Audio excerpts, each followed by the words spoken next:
for your discussions, but I'll return every 10 minutes and kill one of you.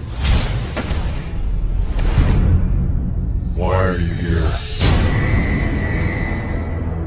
Welcome back to Horror Recaps.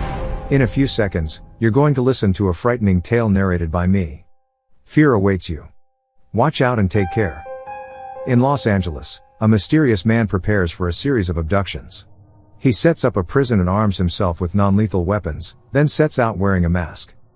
The assailant's first victim is Sully Fenton, a mean man and the owner of a strip club. He's also a loan shark, one of those who lend people money for huge profits. Sully scolds one of his dancers very harshly for sitting down on duty and leaves the building, where he gets immobilized by the assailant and abducted. The next evening, a detective police officer named Dean Jackson, walking out of a building with his colleague, is abducted the same way, with his colleague sprayed in the eyes.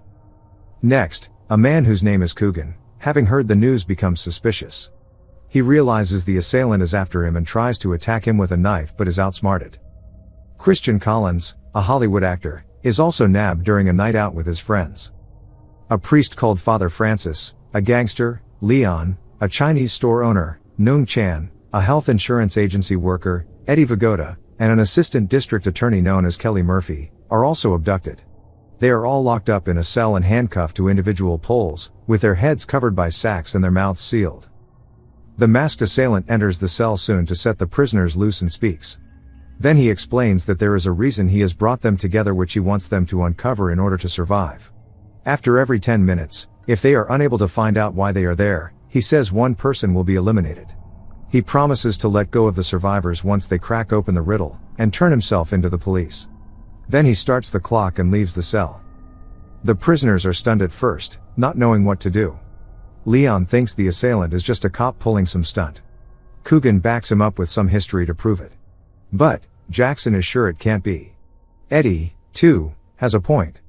He knows there can't be any greater evil for anybody to seek revenge, so somebody must have done something inappropriate to a minor. So, he asks them if they remember anything. Coogan admits to this, however, he doesn't tell them if it was a boy or a girl because he says, it doesn't matter to him. After that, Eddie plans to start putting these things into writing, first introducing himself to the rest, and he picks up chalk to jot on the wall. Next, he asks Kelly if she has committed any crime, but she denies ever wrongfully convicting anyone so bad that they would come back for revenge. Christian identifies Sully all of a sudden. He says Sully loaned him some money by giving him drugs which he accidentally sold to undercover cops, resulting in him going to prison for 3 years. When Sully asks if he paid back, Christian adds that he knows what happens to anyone who doesn't pay Sully back his money. Even though he didn't have anything before and after his imprisonment, he says he paid him back as soon as he got out of jail. Once Jackson hears that Sully isn't from Los Angeles, he asks if there is anyone else who isn't from Los Angeles. Coogan says he has been to more than one prison in different parts of the country. Father Francis says he has a Catholic parish in San Fernando Valley. And Eddie is from Barstow. Leon refuses to talk, saying he doesn't care what the assailant wants. Just then, they notice the Chinese woman and realize that she doesn't seem to know English. They are left with 2 minutes after a while, and they all become anxious to know what exactly would happen once the clock stops ticking. The countdown stops and the assailant enters the cell, asking them if they have found the answer to his riddle. And, since they don't seem to know, he pulls the trigger of his pistol at Christian and takes him down, threatening to come back after another 10 minutes. But, before he leaves, he tells them they would also need to know why Christian himself was in the cell. Now, there are 8 of them left. Coogan later jabbers that he served time for 5 years. Jackson asks him why he went to prison, but he doesn't tell the truth. Kelly soon begs Leon to talk, so he agrees and says he and his brother were thieves, but he denies having ever eliminated or inappropriately touching anyone. Jackson sees this as a loop and asks if Kelly ever prosecuted Leon, but it doesn't seem like Leon was ever caught. Father Francis can hardly take any more of their confessions since he's a reverend. But, Eddie doesn't believe he's clean for being in the same cell as the rest of them. They ask Eddie too to make some confessions, and he says he once falsified forms to get medical treatment for his brother-in-law who had colon cancer. Next, Kelly confesses to sleeping with Jackson in the past, and maybe it could be Jackson's ex-wife getting back at them. The rest of the prisoners see this as flimsy since none of them know each other for that. Leon speaks on an idea. He discovers a way to get his hand out of the handcuffs, so he asks Sully, who is closest to him, to break his hand so he can slide out of the handcuffs. Sully does, and he gently pulls his hand from the cuff and makes a run for it, ignoring the others as they call for help with their cuffs. The assailant, who has been watching them the whole time, goes after Leon. He finds him and they get into a fight. Leon grabs his gun from his hand and points it at him. But the assailant has everything all planned out. He tells Leon he has planned this assault for 2 years and can't afford to lose. The firearm in Leon's hand is quite empty because the assailant would only load a single bullet before he enters the cell. Leon flees at once but catches 2 bullets from the assailant with another pistol. He then drags him back into the cell and hooks him up to his pole. 10 minutes later, the assailant asks again for the answer to his riddle. Since they can't yet provide one, he goes over to Coogan. Coogan says he doesn't want his blood to splatter on anyone if he dies, so Coogan grabs the assailant's neck to strangle him but gets a bullet in his heart and is dragged off by the assailant, who threatens to come next for Leon. The clock starts ticking again, and this time they are scared to death. They have 8 minutes to figure out why Leon also awaits a death sentence. It's just then that Mrs. Chan recognizes Kelly as her attorney when she was robbed by a guy called Wade Greeley. As a result, Eddie already has a timeline that he wants them to individually fill out to solve the riddle. Leon, who didn't intend to talk, now confesses. He says he lied about not killing anyone in his life because he did take his brother's life for cheating him, and later sold the guns they had left. He also tells the rest what the assailant told him about him planning the assault for 2 years. So, they all try to think 2 years back about what they might have done wrong, but the countdown finishes at the same time. The assailant enters and finishes Leon off. As soon as the new countdown begins, Father Francis says he already knows why he and someone else are there but can't disclose it since it was said to him in his confessional. Seeing that Father Francis' mind is made up, Eddie continues with his analysis and finds out that the assailant might not be thinking of direct involvement in this predicament. He might be seeking revenge on even people who have mildly contributed to his misery. So, he wants every one of them to come clean about all they have ever done. Sully says he once eliminated a man for slapping him. Jackson also admits to beating a speeding driver resulting in blindness. Eddie, too, doesn't deny having forcefully slept with a girl while he was drunk. But, when it's Father Francis's turn, Kelly tries to prevent him from speaking.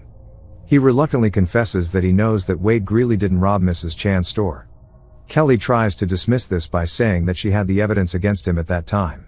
Eddie deduces from earlier when Christian was still alive and finds out that it has to be him who robbed the liquor store and went to Father Francis's confessional. Father Francis backs this up, and it all starts to make sense. After Christian got out of jail, he was under pressure to cover his debt to Sully, which was why he robbed the liquor store. So maybe Wade is now seeking revenge for his wrongful conviction. The countdown stops and the assailant enters again. This time he points the gun at Eddie, but Father Francis takes the bullet for him. While he drags off the Reverend's body, Kelly tries to plead with him, calling him Wade. The assailant gets a little pissed and tells her he's not Wade. Knowing now that all there is left is something starting from Wade's conviction. Eddie and Jackson try to ask Kelly if she knows anything, but she fires back at them, saying she doesn't remember anything since it was long ago. Soon, Sully comes up with a conclusion that since Leon said he sold the guns around the time Christian got out of prison, it has to be that Christian robbed the store with the gun he bought from Leon. So, Eddie extends his timeline and discovers that Sully gave Christian the motive for the robbery, Leon gave him an opportunity, Mrs. Chan identified the wrong man, Kelly locked him up, and Father Francis refused to tell the cops. And that's why they are all in the cell, except for Coogan, Eddie, and Jackson. The countdown finishes just then and the assailant enters to take Mrs. Chan's life this time. Kelly then becomes frightened and starts seeking pity for her child. The assailant gets angry for using her child as an excuse and yells at her. Then Kelly later confesses that the child is Jackson's. She also confesses that she made up the evidence against Wade Greeley after Mrs. Chan accidentally picked him out and that she used Jackson to back it up. Eddie thinks through how upset the assailant got when Kelly tried to use her son for pity. And Coogan, who spent 5 years in jail, could have been the only one who had contact with Wade Greeley in prison. But, before Eddie gets through with his analysis, the countdown runs out and the assailant enters. Then, he goes to Sully since he has sworn not to change the way he does business and shoots him down. Soon, while the other two are too tired to continue, Kelly confesses to eliminating a man because he forcefully slept with her. In addition, she cleared all leads to the killer and swept all evidence of the murder under the carpet. After tough thinking, Eddie comes up with the last piece of the riddle. Since Coogan touched minors inappropriately, he could have been in contact with Wade Greeley in prison. What if he had AIDS which he transferred to Wade Greeley, And that was why he didn't want his blood splattering on anyone.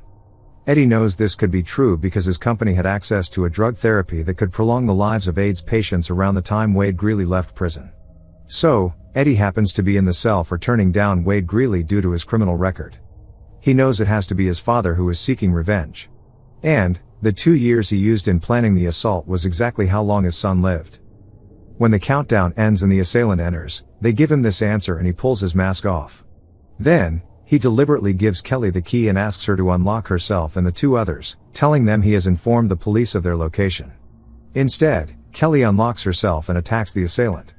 She grabs his loaded gun and eliminates everyone after letting them know she can't let anyone leave with her confession.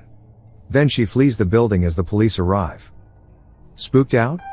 Make sure to subscribe and turn on notifications so you can watch more videos like this. Thanks for watching.